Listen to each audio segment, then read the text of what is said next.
Natalo ang showbiz columnist na si Christy Fermin sa kasong cyber libel na isinampa sa kanya ng mag-asawang Sharon Cuneta at Kiko Pangilinan. Pero sabi ni Christy, hindi pa ito ang katapusan ng mundo. Nasa frontline ng balitang yan, si MJ Marfori.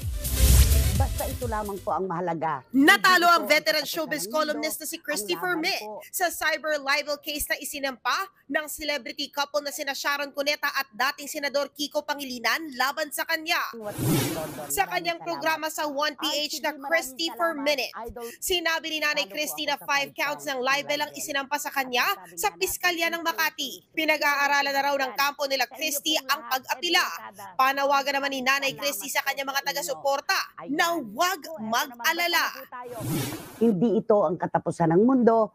Ang laban po ay hindi natin uurungan at tayo po ay patuloy na maniniwala na lahat ng tao, meron pong dahilan at katwiran sa kanilang ipinaglalaban.